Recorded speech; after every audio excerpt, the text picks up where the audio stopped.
జై శ్రీమన్నారాయణ. నేను మీ సుమనశ్రీ. ఈరోజు మనం ఒక ప్రశ్నతో మన వీడియోని ప్రారంభిద్దాము. అయితే ఈ యొక్క ప్రశ్నల సమాధానం మీకు తెలిస్తే కామెంట్స్ రూపంలో తెలియజేయండి. అయితే శుక మహర్షి ఏ పురాణానికి బదులుగా అమృతాన్ని తిరస్కరించారు? ఇంకా బ్రహ్మదేవుడు తన సమస్త సాధనాలను ఒక తక్కెటలో తూచితే ఏ పురాణానికైతే ఎక్కువ మహత్యం వచ్చింది? ఇది అండి ఈ ప్రశ్నలు. నేడు మనం ఒక పురాణం గురించి తెలుసుకుందాము. ఆ పురాణం యొక్క పేరు మీకు తెలిస్తే కామెంట్ల సెక్షన్లో ఆన్సర్ని రాయండి. ఇప్పుడు మనం ఒక స్టోరీతో మన వీడియోని స్టార్ట్ చేద్దాము. అయితే నారదుల వారు భూలోకంలో హడావుడిగా తిరుగుతూ ఉంటారనమాట. అలా తిరుగుతూ వారు బదరికాశ్రమానికి చేరుకుంటారు. అక్కడ ఆ బదరికాశ్రమంలో వారికి సనక సనందనాది సనత్ కుమార సనత్ సుజాతులైన ఆ యొక్క బ్రహ్మమానస పుత్రులు ఆ నారద మహర్షుల వారికి తారసపడతారు. తారసపడితే అప్పుడు నారద మహర్షి ముఖంపై చింత మరియు అశాంతి ఉంటుంది కదా. ఆ అశాంతిని గమనించిన ఆ సనకాది మహర్షులు నారదుల వారిని అడుగుతారనమాట. ఓ మహర్షి, నీవు ఒక గొప్ప త్యాగివి, అలాంటి త్యాగి అయిన తమరికి ఇలాంటి అశాంతి ఎందుకు అని అడుగుతారనమాట. అలా అడిగితే నారద మహర్షి చెప్పడారంభిస్తారు. ఓ మహర్షులారా, నేను భూలోకంపై తిరగటానికి వచ్చాను. ఇక్కడ ఎన్నెన్నో ప్రదేశాలు చూశాను. అయినా నేను బృందావనం వెళ్ళేసరికి అక్కడ ఒక యవ్వన స్త్రీ ఇద్దరు ముసలి వాళ్ళని చూస్తూ విలపిస్తూ ఉంటుంది. ఓ సనకాది మహర్షులారా, నేను భూలోకంపై తిరుగుతూ ఉన్నాను. అయితే అక్కడ బృందావనాన్ని చేరేసరికి అక్కడ ఒక యవ్వన స్త్రీని చూచాను. ఆవిడ ఎంతో యవ్వనంతో అందంగా ఉంటుంది. కానీ ఆమె ముఖంపై చిరునవ్వేమీ కనిపించట్లేదు. ఆమె ఎంతోమంది స్త్రీలచే సేవలు అందుకుంటూ ఉంటుంది. కానీ అశాంతి అనేది కలిగింది. ఎందుకు ఇలా కలిగింది అని పరికించి చూడగా ఆమె ఇద్దరు ముసలి పురుషులను చూసి వాళ్ళిద్దరినీ చూస్తూ విలపిస్తూ ఉంటుంది. వాళ్ళిద్దరూ ఎంతో బలహీనంగా నిట్టూర్పులు విడుస్తూ ఉన్నారనమాట. అయితే నేను ఆ స్త్రీ వద్దకు వెళ్ళి అడిగాను, అమ్మా, నీవెవరవు? ఎందుకు ఇలా చింతాక్రాంతురాలై ఉన్నావు? దేవతా స్త్రీలు, సాక్షాత్తు దేవతా స్త్రీలచే నువ్వు పరిచర్యలు అందుకుంటున్నావు, కానీ ఎందుకు ఇంత అశాంతి ఉందమ్మా నీకు అని అడిగారు నారద మహర్షి. నా పేరు భక్తి, వీరిద్దరూ నా కుమారులు. ఒకరు జ్ఞానము, ఇంకొకరు వైరాగ్యము. నేను ద్రవిడ దేశంలో పుట్టాను, కర్ణాటకంలో పెరిగాను, మహారాష్ట్రలో సత్కరింపబడ్డాను. కానీ గుజరాతంలో నాకెన్నో ఇక్కట్ల పాలయ్యాయి. అక్కడ పాషండులు చాలామంది ఉన్నారు.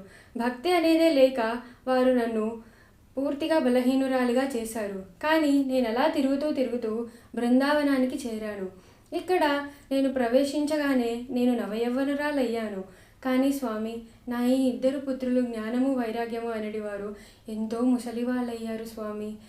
అందుచేత నాకు ఎంతో బాధ కలుగుతున్నది. ఎక్కడైనా తల్లి వృద్ధంగాను, ఇంకా కొడుకులు నవయవ్వనులై ఉండాలి. కానీ ఇక్కడ పరిస్థితి అందుకు భిన్నంగా ఉంది స్వామి. నాకెంతో చింతగా ఉంది స్వామి. ఇక్కడ నన్ను సేవిస్తున్న వారందరూ గంగాది దేవతలు. వారు సాక్షాత్తు నన్ను సేవించినా నాకు అశాంతి పోలేదంటే నా ఇద్దరు కుమారుల యొక్క ముసలితనమే కారణము. నా ఈ దుఃఖానికి కారణమేమిటో తెలుపండి స్వామి అని అడుగుతుంది. ఇది అసురీ ప్రవృత్తి అయిన కలి అనే రాజు ఏలే యుగం. ఇక్కడ అందరూ ప్రజలు పాషండులవుతారు. సదాచారం అనేది ఎక్కడా కనిపించదు. ఇక్కడ భూమి చూడటానికి మరియు తాకటానికి ఎంతో దుర్భరంగా ఉంటుంది. అమ్మా, ఇక్కడ తపస్సులు నశించిపోతారు. ఎక్కడైనా దొంగ తపస్సులు, కపట సన్యాసులు ఉంటారు. వారు పైకి వైరాగ్యం నటిస్తూనే లోపల స్త్రీలను మరియు ధనాన్ని కామిస్తారు. అమ్మ, అందువల్ల ఇక్కడ తపస్సు యొక్క మహత్యం అనేది నశిస్తుంది. అమ్మ, ఇక్కడ తీర్థక్షేత్రాలు కూడా ఎవరల ఆధీనంలో ఉంటాయి. అందుకే ఇక్కడ తీర్థక్షేత్రాల మహిమ కూడా నశిస్తుంది అంటూ నారదుడు ఇలా చెప్పగలుగుతాడు. అమ్మ, ఇక్కడ కలి ప్రవేశించగానే భూలోకంలోని సర్వ వస్తువులు తమ సారాన్ని కోల్పోతాయి. ఇదంతా విన్న భక్తిదేవి విస్మయంతో ఇలా అంటుంది. ఓ నారద మహర్షి, కలిపురుషుడు ఇంత దుష్టుడని తెలిసినా కూడా పరీక్షిన్ మహారాజు కలిపురుషుని ఆశ్రయం ఎందుకు ఇచ్చారు భూమిపైకి అంటుంది విస్మయంతో. అయితే అప్పుడు నారద మహర్షి ఇలా అంటారు. ఒకప్పుడు పరీక్షిన్ మహారాజు జైత్రయాత్ర చేస్తుండగా కలిపురుషుడు పరీక్షిన్ మహారాజు కంటపడ్డాడు. కానీ అప్పుడు కలిపురుషుడు పరీక్షిత్ మహారాజుకు ఎంతో దీనంగా వేడుకుంటాడు. అప్పుడు కలిపురుషుణ్ణి పరీక్షిత్ మహారాజు భూమిపై ఉండటానికి చోటిస్తారనమాట.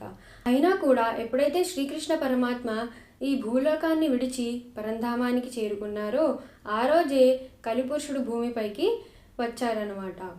కానీ ఈ కలియుగానికి ఒక ప్రత్యేకత ఉన్నది.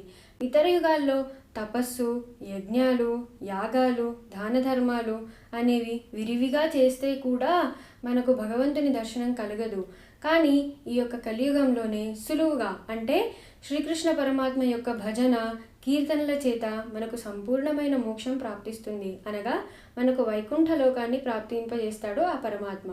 అయినా కూడా అమ్మ, ఈ కాలంలో బ్రాహ్మణులు కేవలం పొట్టకూటి కోసము సత్కథలు ఎంతోమంది ఇంటింటికి మరియు మనిషి మనిషికి వినిపిస్తారమ్మా అంటూ ఇలా కలి ప్రభావాన్ని చెప్తారు నారద మహర్షి భక్తిదేవికి. ఇదంతా విన్న భక్తిదేవి నారద మహర్షితో ఇలా పలుకుతుంది: స్వామి, మీరు ప్రహ్లాదునికే మాయను జయించే మార్గాన్ని, ధ్రువుడికి ధ్రువపదం పొందే మార్గాన్ని చూయించిన మహాపురుషులు మీరు సత్పురుషులు, సాక్షాత్తు బ్రహ్మపుత్రులు, మీరు సర్వమంగళులు. మీ దర్శనం చేతనే ఎన్నో మంగళాలు ప్రాప్తిస్తాయి. అలాంటి మీకు నేను నమస్కరిస్తున్నాను మహర్షి అంటూ భక్తిదేవి ఇలా పలుకుతుందన్నమాట. ఇంతటితో ఈ కథ సమాప్తము. మీరు ఇప్పటివరకు కామెంట్ చేసే ఉంటారనుకుంటాను.